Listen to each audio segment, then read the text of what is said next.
silamɛw fɔra ɲɔgɔn kɔ i n'a fɔ u fɔra ɲɔgɔn kɔ ko caman na a dira alakira ma cogo di sallallahu alaihi wa alihi silamɛ dɔw taara a fɛ ko kira a kelen kana ni seli ye sallallahu alaihi wa alihi wa sallam ko a ni silamɛw ye ɲɔgɔn ye an b'a fɛ ka kunnafoni di cogo dɔ di maaw ma maaw k'a dɔn k'a fɔ ko seli kuma sera ko dɔw ko an ka dana gosi dɔw ko an ka ko wɛrɛw kɛ ko sahaba dɔ tari da ko sogo la ko o kalanna misiri wele la ko o nana lakale kira ye kira ko k'an ka ko ye nka ala kira somɔgɔw alayhimu salam wa khasatan al-imam al-hasan n'o ye kira mɔden fɔlɔ ye mustadrakul hakim ala sahihaini na misiri wele yɔrɔ la a ko ala bɛ misiri wele de aw ka kira ma sankolo la aw bɛ tila ka n'a fɔ k'o dira dɔ ma sogo la ko anw alul beitu kɔni tɛ taa ni o sira ye seli dira a ma sanfɛ cogo min misiri wele dira a ma sanfɛ seli dira a ma sanfɛ cogo min seli jɔli o fana dira a ma o sanfɛla cogo la o la o bɛ sɔrɔ ka n'a bɛɛ lajɛlen ɲɛfɔ ko alakira sallallahu alaihi wa alihi wa sallam kuma min na ni ala jɛnna a ka yɛlɛn sanfɛ sangolo fɔlɔ olu ye alakira nɔɔrɔ ye a bonyaniw ma olu hakili la k'a fɔ ko dali masa yɛrɛ nɔɔrɔ don o kuma jibril ko allahu akbar allahu akbar ala ka bon ni aw ka fɛn miirilen ye ni ye alakira de ye sallallahu alaihi wa alihi donc allahu akbaru o kɛra fɔlɔ ye filanan na o kɛra ashhadu an la ilaha illallah sabula filanan sangolo filanan mɛlɛkɛw fana kun y'a jigiya ko ala nɔɔrɔ don subhanahu wa ta'ala a fɔra ashhadu an la ilaha illallah foyi man ka bato ni ala tɛ ni tɛ ala nɔɔrɔ ye ni ala ka danfɛn ni muhammad sallallahu alaihi wa alihi sangolo sabanan na olu fana kun ye min miiri a fɔra ye ko ayi muhammadu ye ala ka ciden ne o kɔfɛ u nana naani nana hayya ala sala hayya ala alfala hayya ala khair alamal allahu akbar la ilaha illallah donc ni étape ninnu de la misiri wele dira alakira ma sallallahu alaihi wa alihi wa sallam kira y'o bɛɛ fara ɲɔgɔn kan mɛlɛkɛ minnu fana n'a y'u ye sangolo la komi kuma de bɛna ni kuma ye a ye mɛlɛkɛ dɔw ye kabini ala y'u da olu jɔlen don siri olu tɛ sujudu bi fo ala mana min kɛ mɛlɛkɛ dɔw fana bɛ kunbere minɛ na mɛlɛkɛ dɔw fana olu bɛ tenturu la mɛlɛkɛ dɔw fana sigilen don tahiya cogoya la ala ye o bɛɛ de fara ɲɔgɔn kan ni ka sɔrɔ ka n'o kɛ sama ye n'i taara sugu la i bɛna sama kɛ n'i taara dugutaga la i bɛna ni i kɔmɔgɔw olu ka sama ye ɔ ala kira nana ni seli ye k'a fɔ as-salatu mi'rajul mu'min seli ɲuman seli dafalen ni mumini y'o kɛ ko a bɛ komi a ye sanayɛlen sɔrɔ sabula ni ala ye audience sɔrɔ subhanahu wa ta'ala donc abu zahra misiri wele la danfara min bɛ ala kira somɔgɔw ani tɔw ta cɛ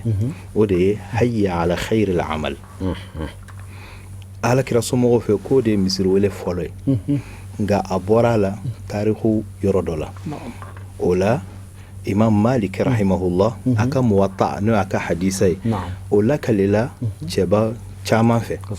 a cɛba dɔ ye muhammad sheibani ye n'o ye imam shafi'i n'a fɔ abu hanifa ta jɛɲɔgɔn ye sahib abu hanifa muhammad sheibani ale yɛrɛ muwatta kalan maliki fɛ ale ka riwaya la a b'a fɔ ko misiri wele fɔlɔ ko aliyun sajjad n'o ye huseini den ye ani abdullah ibn umar k'olu tun b'a fɔ ka misiri wele la o ni tariku kitabu bɛɛ lajɛ sango maqatilu talibiyin shirifuw tɔɲɔna kitabu min na n'o b'o lakale shirifuw ye tɔɲɔli min kɛ histoire la ni kitabu in b'o lakale a b'a fɔ ni shirifu o shirifu n'a kun bɛ fɛ ka wuli ka jɔ kɛ ka tarabaso kɛ n'o ye révolution ye thawra ye a bɛ taa misiri la ka hayya ala khair amal fɔ k'a jira mɔgɔw la ko nin de ye kɔrɔlen ye an b'o fɔ donc o de la i b'a ye nailul awtar n'o ye hadisa kitabu ba ye n'o dɔnnen don n'i ko kalanbaga ma dɔrɔn ko nailul awtar a b'a fɔ awɔ n b'a dɔn misiri wele baabu la kitabutigi b'a jira k'a fɔ ko ahlul baytu no ye alakira somogo ye k'olu taara min fɛ misiri wele la o de ye ka hayya ala khairil amal o kɔrɔ ye di seli ka fisa ni baara bɛɛ ye seli ka fisa ni baara bɛɛ ye ko a y'aw teliya ka na o ma k'o bɛ fɔ ka fara hayya ala sala ani hayya ala falahi o kan donc nin de ye o danfara ye Abu Zahra. Cheikhana yani ka tɛmɛ o ye danfara in na an b'a mɛn kira somɔgɔw surtout siyaw fɛ u ka misiri wele la tuma dɔ u bɛ shahada dɔ kɛ an b'a fɔ ko shahada salisa u bɛ ali tɔgɔ don misiri wele kɔnɔ yɔrɔ dɔ la ani iqama la o fana dalili b'o la. Bon alhamdulillah rabbil alamin ala k'an bɛ sababa ma yani n'i seginna siyaw yɛrɛ ka kitabuw ma an'u ka marajiw n'o y'u ka fiqhu dɔnnabaw ye u b'a fɔ ashhadu anna aliyan waliyullah k'o tɛ misiri wele dɔ ye fiyewu selijɔ dɔ tɛ fiyewu wa maa o maa n'i y'a fɔ i ka misiri wele la walima k'a fɔ i ka selijɔ la e ŋaniya ye de k'a fɔ ko misiri wele ni selijɔ min dira alakira ma ko nin y'a dɔ ye k'i ka misiri wele n'i ka selijɔ k'a tiɲɛna o kuma fɔra contexte dɔ de kɔnɔ histoire la bɛɛ b'o dɔn Bani Umayyata kuma min na n'u tun bɛ alakira somɔgɔw danga juma khutuba la alimami tɛ kɛ alimami ye f'i ka alakira somɔgɔw danga o daminɛna Muawiya tile la yani sahaba neni a daminɛna Muawiya tile la donc Muawiya ale de tun y'o décret fɔ k'a fɔ ko mɔgɔ o mɔgɔ ni i bɛ misiri seli juma la i bɛ Ali danga i bɛ Ahlul Baytu danga o bid'a in ne kolokolo la fo ka taa se Omar bin Abdul Aziz ka waati la ale ka sɔrɔ k'o bid'a in wuli ni ka sɔrɔ ka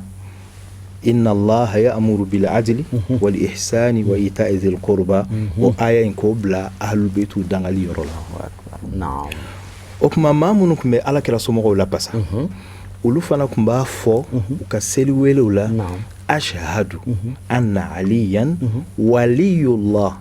ali ye ala teri de ala jugu tɛ i n'a fɔ aw b'a fɔ cogoya min na waliyullah ni ne fana bɛ bonya dɔw hakili ma f'u bɛ taa kalon tigɛ k'o da siyaw la k'u tɛ ala kira tɔgɔ fɔ misiri wele la k'u bɛ Ali de tɔgɔ fɔ maaw k'u tulo dayɛlɛ u ka diɲɛ chaînew bɛɛ lajɛ u b'a ye k'a fɔ u bɛ ashhadu an la ilaha illallah fɔ ashhadu anna muhammadu rasulullahi ka sɔrɔ ka ashhadu anna aliyan waliyullah mais u ka dɔnnibaw bɛɛ y'a fɔ n'o fɔli bɛ taa kɛ gasi ye a bɛna taa kɛ fitinɛ ye i b'a to yen yani a fɔra الحكم يدور مع علته usulutigiw b'o fɔ الحكم يدور مع علته kiti a bɛ tugu cause de kɔ ni cause tɛ yen ka ban o la i b'a to yen ala ka an bɛɛ sababa ma donc Abu Zahra kuma la teliya la o ye nin Cheikhana ne ko nin bɛɛ la o selijɔ ani lajani i n'a fɔ an b'a fɔ cogo min na maa min mana seli ka sɔrɔ i ma ninnu kɛ o t'i ka seli kiti bɛ fili alhamdulillah o de la an b'a fɔ silamɛw ye an ka ɲɛsin kobaw ma ko ni ci ninnu ka ɲɛ pan olu kunna komi bamananw b'a fɔ ka zana na ko ɲaami ɲinina o tɛ baden ye donc maa min bɛ silamɛw ka intérêt baw lajɛ ani ka kobaw lajɛ olu tɛ taa ni ko fitini fitiniw ye quoi misiri wele ni seli jɔ o tɛ seli yɛrɛ jɔ sen yɛrɛ la fiyewu mazhabu in bɛɛ la ni maa min y'a si kɛ n'a ye seliji ta k'a ɲɛ ka n'i jɔ seligolo kan k'a fɔ Allahu akbar ka don a ka seli la a ma seli jɔ a ma misiri wele a ka seli ka ɲi a tɛ seli tiɲɛ fɛnw fɛ foyi la fɛn min tɛ seli tiɲɛ fɛnw fɛ ne tɛ kɛlɛ ni kiiri ni wɔyɔ dɔw kun ala ka faamuya ko ɲuman d'a ma Cheikhana an bɔlen kɔfɛ o la an bɛ don seli yɛrɛ kɔnɔna la nka yanni an ka don seli yɛrɛ kɔnɔna la hali bi an b'a ye seli farida min dira ma waati duuru de seli waati dɔ a faridala waati dɔ de la munna nin waati duuru in de sugandira alhamdulillah Abu Zahra i b'a dɔn ɲɛnamaya yɛrɛ sigilen don wagati yɛrɛ de kan yani foyi tɛ kɛ waati kɔ foyi tɛ kɛ tuma kɔ fɛn bɛɛ gulonnen don waati de la an bɛ ala deli ala ka an ka waatiw mɛn ani ka an mɛn an ka waatiw kɔnɔna la ka ala subhanahu wa ta'ala bato o kumana waati ye koba de ala subhanahu wa ta'ala fɛ ala yɛrɛ y'i kale waati la wala asr a y'i kale waati la tuma o kuma waati ko bɛɛ bɛ ko de kɔnɔ ala subhanahu wa ta'ala a ye waatiw n'u u ka khususiyaw de kɛ waati bɛɛ ni a dama fɛn de don o kuma fɛn dɔ de kan ka kɛ waati dɔ la o la farida duuru Allah subhanahu wa ta'ala ya fara ɲɔgɔn kan aqimi salata liduluki shamsi ila ghasaqi layli wa qur'an al-fajri o kuma a seli waati duuru bɛɛ lajɛlen fɔ ni aya in na wa aya wɛrɛ la a y'u walawala waati n'a cogoya kama an tɛna don olu la nka an b'a dɔn k'a fɔ seli farida sɔgɔmada seli fana lanzara fitiri safo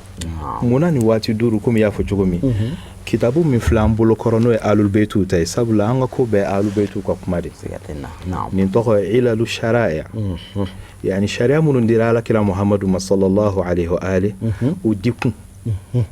fo i ka fɛn kun de dɔn n'i ye fɛn kun dɔn n'i ka kan k'a minɛ ba la i man k'a minɛ ba la o bɛ dɔn nin kitabu in b'a walawala o ye kelen a filanan kitabu filanan o ye al adabul ma'nawiya lissalat al imam al khumaini ale ka kitabu de do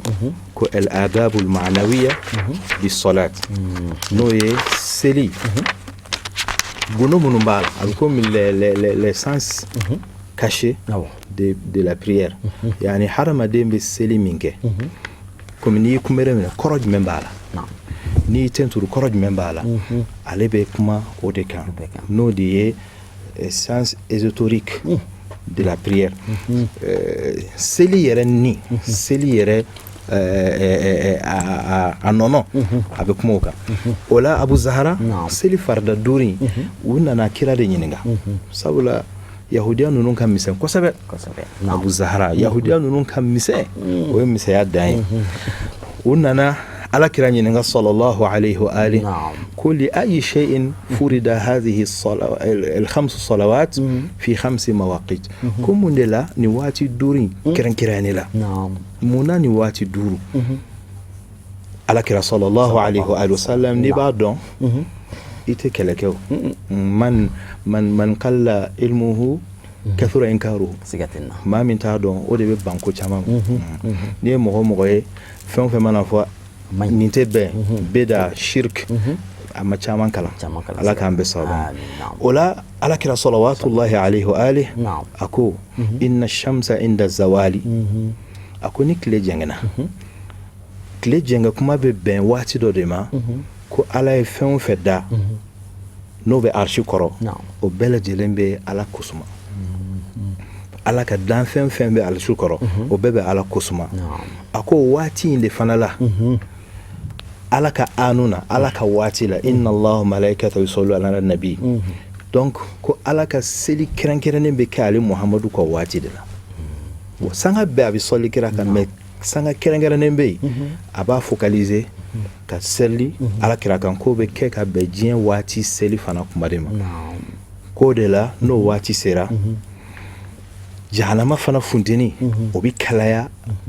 maa minnu bannen don ala la ani maa minnu bannen don kira la komi i bɛ hadisa dɔ a b'a fɔ inna ko abridu bi salati fa inna shiddata al-harara min fayhi jahannam o da dɔw b'a fɔ ko ka seli fana i b'a la ta dɔɔni tile ka fɛgɛya ala k'an bɛ sababa a ko o kuma na ni maaw selila o waati ni i yera k'a fɔ i bɛ ka i jɔ ala ye i bɛ ka ruku kɛ i bɛ ka sujudu kɛ o bɛ kɛ sababu ye ka don i ni ala ka funu cɛ n'o ye jahanama ye wa o waati seli o b'a to i bɛ ala kira nɔɔrɔ a n'a barika sɔrɔ i bɛ ala subhanahu wa ta'ala ka danfɛn tɔ minnu bɛ ka ala bato i n'olu fana jɛra ka ala subhanahu wa ta'ala bato Abu Zahra donc o kɔfɛ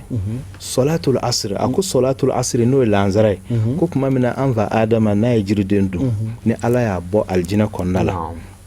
a ko ala ye lansara waati a y'o de sugandi adama ye ala deli minɛli la yani a ka bato kɛ a ko fahiya a ko de la lansara waati min ahabbi salawati ila Allah o ye waatiw la duman ye ani kanune ye ala subhanahu wa ta'ala yɔrɔ ko ala y'a fɔ ale ye a n'a ka manto k'u janto o waati in na kosɛbɛ donc sabula adam a n'a ka zuriya bilala ka ala ɲini o waati la kosɛbɛ o de la an tɔrikatigiw asuru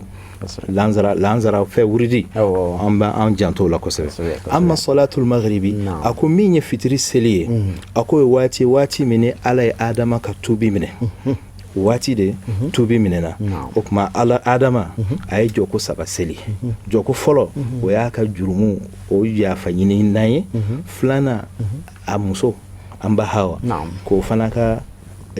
yafa deli Ala fɛ o kosɔn a sabanan Ala ye tubi minɛli min kɛ ka Ala barikada o ye fitiri ta ye a ko o waati de la sa ni maa min fana ale ka manto n'o selila o waati ko Ala y'a layidu da ale kira ma k'a fɔ a bɛ duwawu jaabi a ko min ye safo seli sabula kuranɛ aya la a b'a fɔ subhanallah hina tumsuna hina tusbihuna o bɛ don o kɔnɔ wa amma salatul isha ila akhira min ye safo seli a ko fa innal qabra zulmatun ko kaburu ye dibi ye qiyama fana ye dibi ye ko ni maa o maa n'i tora ka seli o kuma Ala bɛ nɔɔrɔ d'i ma kaburu kɔnɔ a bɛ nɔɔrɔ d'i ma lahara kɛnɛ kan a ko min ye salatul ghadati ye n'o ye fajiri seli ye a ko shetane bɛ soli maaw filili kama ko inna shamsa tatlu ala qarni shaytan kuma kɔrɔman de don n'a fɔra tile bɛ bɔ shetane gere kan biɲɛ kan o kɔrɔ ye k'a fɔ shetane bɛ soli maaw filili kama o tuma e fana ka soli ka Ala subhanahu wa ta'ala deli Ala ka don i ni shetane cɛ donc nin b'a an bila ka fayida dɔ di mɔgɔw ma o de la ahlul baytu fɛ alayhimu salam a kuma ma se mɛ komi kuma de b'an bila an k'a fɔ a waati la a ko ni dugu jɛra n'i ka fajiri seli ka to k'a fɔ a'adatu likulli hawlin wa shiddatin la ilaha illa Allah wa likulli hammin wa ghammin ma sha Allah wa likulli ni'matin alhamdulillah wa likulli raja'in wa rakha'in ashkuru lillah wa likulli u'jubatin subhanallah wa likulli dhanbin astaghfirullah wa likulli musibatin wal bala'in inna lillahi wa inna ilayhi raji'un ولكل ضيق حسب ولكل ضيق حسبي الله ولكل قضاء قدر توكلت على الله ولكل عدو اعتصمت بالله ولكل طاعة ومعصية لا حول ولا قوة إلا بالله العظيم ما بعد ويني أبصر مفاتيح الجنان يعني أهل بيته بولو كوني يني دووكه fajiri selen kɔfɛ shetane b'a fɔ shetane denmisɛnninw ye k'a taw mago la ko sabula ni y'a kalifa don Ala la ka ban waati wɛrɛ la an n'a kɔrɔfɔ sabula k'i bɛ a fɔ de Ala ni n bɛna jurumu kɛ nin don in na n kɔnna k'a safurulayi bila en avance donc waati wɛrɛ an na duwawu in kɔrɔfɔ inshallah Cheikhana waati na cogoya kama i da sera fitiri ma ko jɔgɔ 3 an ye seli ye waati ninnu fɔfɔlen ɲɔgɔn cogo min na an ye da sera o fayidaw bɛɛ ma sisan nka waati ninnu fana u jɔgɔ hakɛw fɔlen ɲɔgɔn dɔ ye 2 ye dɔ ye 3 ye dɔ ye 4 ye munna jɔgɔ hakɛw fana fɔfɔra ɲɔgɔn ahsant Ala k'an bɛɛ sababa ma Ala subhanahu wa ta'ala a ye jɔko 2 de di kira ma sanfɛ Ala kira a selila ni mɛlɛkɛw ye jɔko 2 a ye kisira ni kiraw fana ye jɔko 2 jɔko 2 de tun ye lasuli ye mais Ala kira sallallahu alayhi wa sallam a ka hinɛ manto na a ye 2 fara ni Ala ka diɲɛ ye seli fana kan ani lanzara kan ani safo kan mun kosɔn n'i ma se ka concentré jɔko fɔlɔ la i ka se ka concentré 2nan na 3nan na 4nan na walima i m'a ye wa donc jɔko 2 fana sɔgɔmada fɛ olu tora o cogo la ani n'i bɛ dugutaga la olu tora o cogo la fitiri ta fana o tora a cogo la ni Ala subhanahu wa ta'ala ka ko dɔw ye waati kosɔn an bɛ a jira k'a fɔ Ala subhanahu wa ta'ala ye olu jɔko ninnu kɛ o waati ninnu na Ala ka kodɔn kama ka d'a kan o waati ninnu b'a sɔrɔ hadamaden bɛ sogo la ka concentration ka dɔgɔ pour que n'a ma se ka Ala capter fɔlɔ la a b'a capter 2nan na ou bien 3nan ou bien 4nan Ala k'an bɛɛ sababa Cheikhana seli baro ka jan a bɛɛ tugun waati kelen kɔnɔ waati n'a cogoya kama dakuruɲa laban jumɛn b'i bolo dakuruɲa laban b'an bolo o de ye ni maa min ye seli yɛrɛ hayatu lajɛ position lajɛ i b'a ye k'a fɔ danfɛnw bɛ cogoya min na dɛ Ala ye adamaden bila ka seli o cogoyaw de la jɔli o ye i n'a fɔ yiriw jɔlen don cogo min u bɛ ka Ala bato e fana ka kɛ Ala batola ye ruku o ye i n'a fɔ baganw sen naanimafɛnw olu bɛ cogo min i ka kɛ Ala batoba ye min ye sujudu ye o ye fɛn minnu bɛ fofo i ka Ala bato sigili o ye faraw ye ani kulu ninnu Ala ka an bɛɛ sababa ma dakuruɲɛ laban min bɛ yen ni k'o fɔ o de ye an k'a dɔn k'a fɔ الصلاة سلي تنهى عن الفحشاء والمنكر أبي ما بالي كابو كوجوكني جوكمانا ni seli ni akera kanye Jaafar Sadiq alayhi salam man lam tanhahu salatuhu anil fahsha wal munkar falam yusalli hakum mashi tiseli tiere la ko alayka selimine fo alaka ibo jugmana ki bla nyumana معنوم بيننا وقايدة دي كو علامة قبول الحسنة حسنة بعدها نعم نيكو نيمانجي مما يراكا فعلا صنالا إبنا مونتو كالا أبرس سليبه مونكي نيه ala kota ke o koro seli mamene meni tara ala kola o koro seli ni ibla nyumana ala kanchi nyumana Abu Zahra walhamdulillahi rabbil alamin ambe do minke ode ala kanke mawye munu be seli zahiran wa batinan munu be seli kenaka ina fu be seli duskuna jogo mi haklila nena Allah subhanahu wa ta'ala aka anyeshi am ale alama nambe seli wakati نودي توجهي وجهت وجهي للذي فطر السماوات والأرض الله سبحانه وتعالى أكان غسلوا منه بجاه النبي صلى الله عليه وآله وسلم إلهي هذه صلاتي صليتها لا لحاجة منك إليه ولا رغبة منك فيها إلا تعظيم وطاعة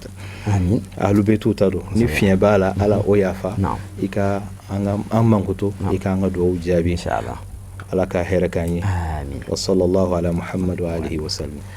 ame segi ka ankar mofu ka wole nyumando aka ni walanda na famaymena sheikh na dogo kun kono antum tamala kata sigaso an yanga sherifu tumi yon fasira sherifu Usman Madan Haidara sigaso na lamina yin dugu chamo ke anyi ma chamo we munu ye jemu kan kanu ba sherifu kanu bawdu sherifu la duba duma kanu bawdu ni sodiala ni jemu ni sodiale no ni jemu kan yin kosobe ambe sigaso ni alamini ani yen fantan nani bela jenifu jemu kan ko nana ku ko fuli la sima ka do ku do nyini fe amesigi ka wera fana fuka wori nyano au ka fleli ku nyumana ana ka kanuna katani jemu kanye nabe kuira abishiri fuka no yira ambe Allah ta'ala dile alaka jemu kan na tawira an yau bela jirina wassalamu alaikum wa rahmatullahi ta'ala wa barakatuh بيت المصطفى صلى الله عليه وسلم آل بيت الرسول سلام الله عليكم والتسليم بشرى لكم أهل بيت إني لكم ذو اشتياق نعم الأئمة آل البيت والإسام أسباب طه بنو زهرائه الفاطم مولاي صل وسلم دائما أبدا على حبيبي